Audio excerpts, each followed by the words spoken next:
Hello, જય શ્રી કૃષ્ણ. તમારું સ્વાગત છે મારા કિચનમાં. શું તમારા મગ પણ શાક બનાવતી વખતે કાં તો ચીકણા થઈ જાય છે અથવા તો સાવ ગળી જાય છે? તો આજે બધી જ ઝંઝટ છોડો. આજે આપણે બનાવશું મગને બાફ્યા વગર એક દાણો છૂટો રહે તેવી ટેસ્ટી કાઠિયાવાડી છૂટા મગ.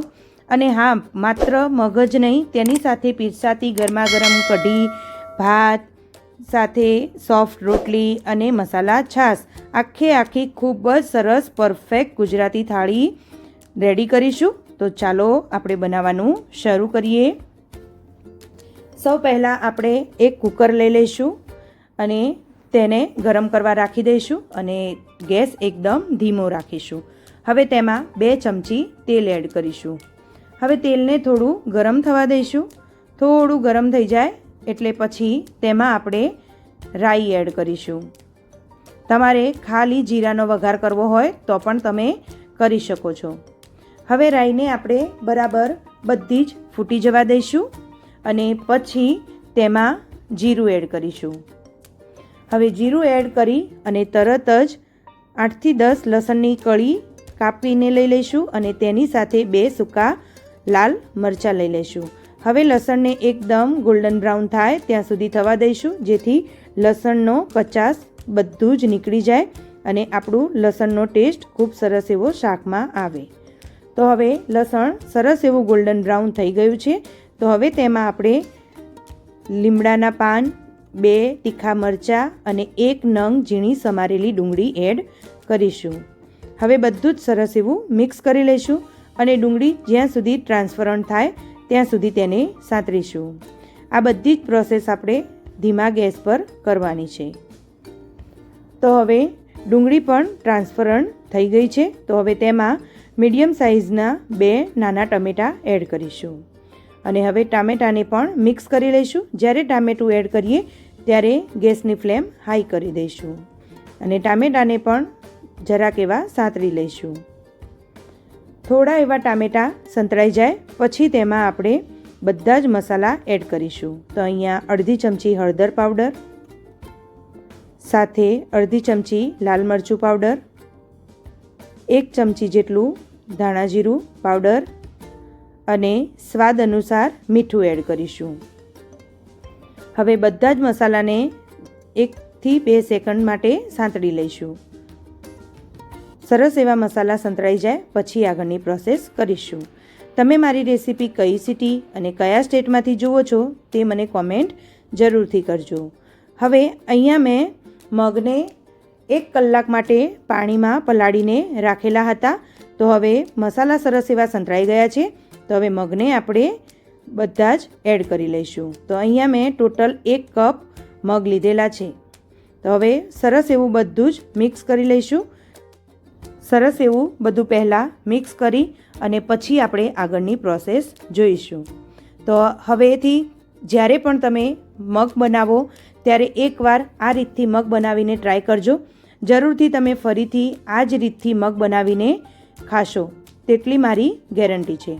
તો હવે બધું જ મિક્સ થઈ ગયા બાદ લાસ્ટમાં આપણે તેમાં ગોળનો પાવડર એડ કરીશું, જેથી આપણા મગ એકદમ સરસ એવા ખટમીઠા તૈયાર થશે. તમારી પાસે ગોળ હોય તો તમે ગોળ પણ લઈ શકો છો. મારી પાસે ગોળનો પાવડર હતો તો મેં તે લીધેલો છે. હવે બધું સરસ એવું મિક્સ કરી લઈશું. સરસ એવું મિક્સ થઈ ગયા બાદ આપણે આમાં પાણી એડ કરવાનું છે. તો પાણી તમારે હંમેશા કોઈ પણ જમવાનું બનાવો ત્યારે ગરમ પાણી જ એડ કરવાનું. તો હવે મગ ડૂબે એટલું જ આપણે પાણી એડ કરવાનું છે. જો તમે મગમાં વધારે પાણી એડ કરી દેશો તો મગ એકદમ ગળી જાય એવા બનશે. પણ આપણે અત્યારે એકદમ છૂટા એવા મગ બનાવવાના છે. તો મગ જેટલા તમે લો એમાં ખાલી ડૂબે એટલું જ પાણી તમારે એડ કરવાનું છે. હવે કુકરને બંધ કરી લઈશું અને હાઈ ફ્લેમ પર 1 સીટી વાગવા દઈશું અને પછી ધીમા ગેસ પર 1 સીટી વાગવા દઈશું. ટોટલ અહીંયા આપણે 2 સીટી વગાડી લેવાની છે. તો આપણું શાક બનીને ખૂબ સરસ એવું તૈયાર થઈ જશે. તો સરસ એવી 2 સીટી વાગી ગયા બાદ તરત જ તમારે તેમાંથી પ્રેશર નીકાળી લેવાનું છે અને કુકરને ખોલી લેવાનું છે. જો તમે એમ જ કુકરને રહેવા દેશો તો તમારા મગ છૂટા નહીં બને અને થોડા એવા ચીકણા બની જશે.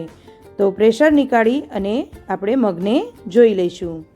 તો ખૂબ સરસ એવા એકદમ છૂટા આપણા મગ બનીને તૈયાર થઈ ગયા છે. તો હું તમને બતાવી દઉં કે આપણા મગ કેવા બનીને તૈયાર થયા છે. સાથે અહીંયા મેં રોટલી પણ તૈયાર કરી લીધી છે અને સાથે કઢી પણ તૈયાર કરી લીધી છે. ભાત પણ બનીને રેડી છે. તો શાક આપણું એકદમ છૂટા છૂટા મગનું બનીને તૈયાર છે. તો ચાલો હવે આપણે તેને પૂરી ડીશ બનાવીને સર્વ કરી લઈએ. તો આપણી લંચ માટેની થાળીમાં ભાત પણ સર્વ કરી લીધા છે અને વ્હાઈટ કઢી પણ સર્વ કરી લીધી છે. તેને મેં થોડી મીઠી બનાવેલી છે. હવે સાથે આપણે જે છૂટા એવા મગ બનાવ્યા છે તેને સર્વ કરીશું.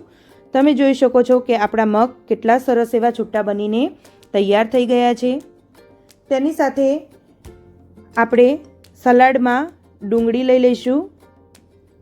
તમને સલાડમાં જે પણ પસંદ હોય તે તમે લઈ શકો છો. અહીંયા મેં એકદમ તીખી લીંબુ સાથે સર્વ કરેલી ડુંગળી લીધી છે. સાથે આપણે લીંબુ પણ સર્વ કરીશું અને એકદમ સોફ્ટ અને ગરમા ગરમ એવી આપણી રોટલી પણ સર્વ કરી લઈશું. તો જોતાં જ મોઢામાં પાણી આવી જાય તેવી ગરમા ગરમ અને હેલ્ધી ગુજરાતી થાળી એકદમ તૈયાર છે. બાફ્યા વગરના આ છૂટા મગ એકવાર તમે આ રીતે બનાવશો તો ઘરના બધા આંગળા ચાટતા રહી જશે. જો તમને આ રેસીપી અને મારી મહેનત ગમી હોય તો વિડીયોને લાઇક અને શેર કરવાનું બિલકુલ ભૂલતા નહીં. અને આવી જ અવનવી ટેસ્ટી અને પરંપરાગત રેસીપીઝ જોવા માટે મારી ચેનલને જાયકા બાય ખુશ્બુને અત્યારે જ સબસ્ક્રાઈબ કરી લેજો. ફરી મળીશું, ત્યાં સુધી આવજો.